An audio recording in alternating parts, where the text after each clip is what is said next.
Welcome into a brand new edition of Warchant TV. I'm Aslan Javandi alongside Warchant.com's managing editor Ira Schofel. Outside the basketball complex, big-time basketball game coming up on Wednesday for the top 10. Noles are now number 9, taking on the defending national champions of Virginia.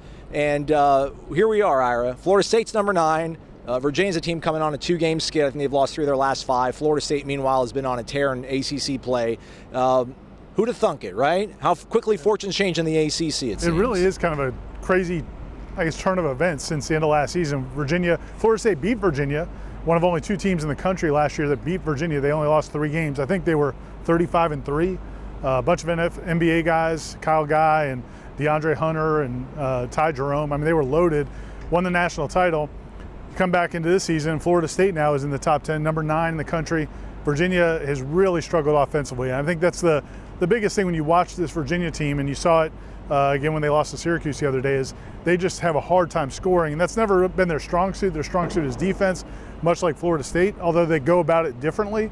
They just have really struggled scoring the ball this year. On the flip side, they're still very good defensively. They kind of faltered late in the game against Syracuse in overtime, but over the course of the season, they've had some games where they've held teams below 40 points. They're still really good defensively. It still has the potential to be kind of an uglier, low-scoring game that you might be accustomed to. But it is odd that Florida State now, we haven't seen the point spread yet, but they're number 9 in the country and Virginia's unranked. Is this a trap game?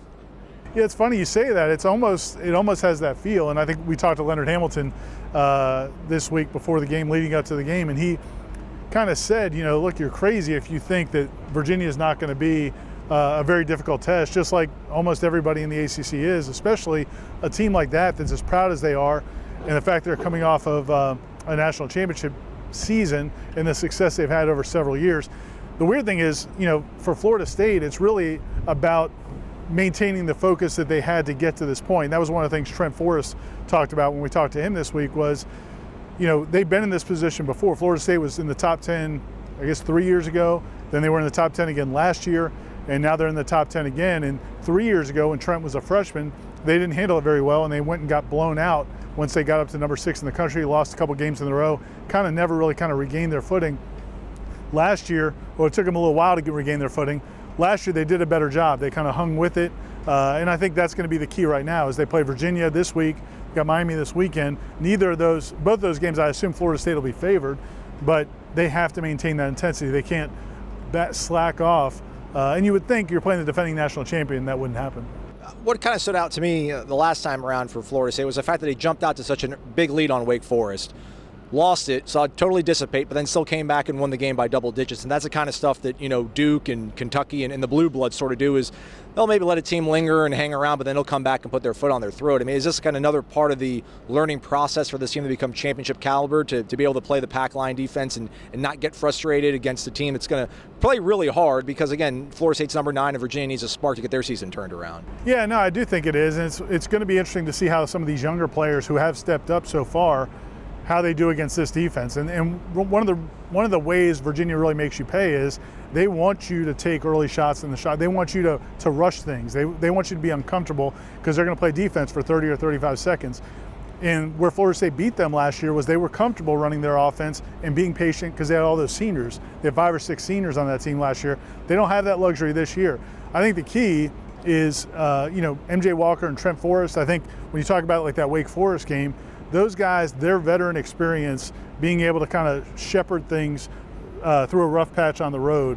And I think that'll be key. Again, where Florida State could get into trouble is you just have to watch guys who haven't been in this situation before against that Virginia defense. Guys Raekwon Gray has seen it before, but he hasn't played this big of a role. Some of the other guys, Patrick Williams, a true freshman who's really talented, but this will be his first opportunity in a game like this. But these guys who haven't played Virginia yet, it's going to be a little bit of a challenge. Injury-wise, it sounds like a budding potential, freshman contributor, Balsa Koprivica, is going to be sidelined for maybe a little bit longer than first anticipated. Yeah, that's a real bummer. He was really coming into his own, probably in the midway through the first half of the season. Started putting together some nice double-digit games, really being a factor around the basket. Really good offensive player.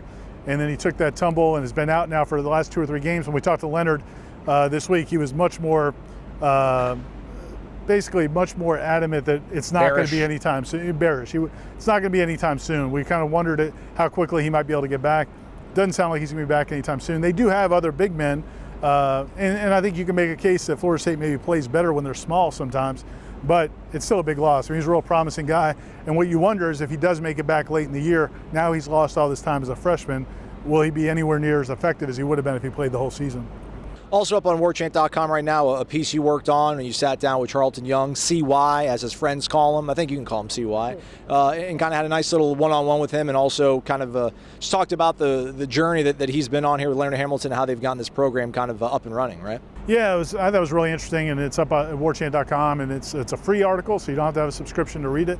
But it's pretty lengthy, talking about kind of why he came to Florida State, why he coaches for Leonard Hamilton, why he thinks Leonard Hamilton is successful, why he thinks this program internally has kind of a different perception of Florida State basketball from what the rest of the world has, maybe even different than what we have as people who cover them. He just talked about Trent Forrest and some of these guys that all they know is going to the tournament, going to Elite Eights, going to the championship game of the ACC tournament, and they believe the next step is going to the Final Four and trying to win a national title. And that might sound kind of audacious to the people on the outside, but that's really what they believe. So anyway, we talked about Leonard Hamilton's legacy and some other things. I think CY's always an insightful guy. He's been around college basketball for 30 years. He's got a lot of interesting thoughts and perspectives, and appreciate him taking the time and sharing some of those with the site. Wednesday night, Florida State, number 9, takes on Virginia right over there, the Tucker. They're going for their 17th win in their last 19 ACC contests? Yeah, they're 16-2 in their last 18 regular season ACC games, which is kind of crazy when you think about where we were a few years ago, certainly when Leonard took over. And also their record here is remarkable. I mean, they almost never lose inside the Tucker Center. Well, don't jinx it, Ira. Almost never lose.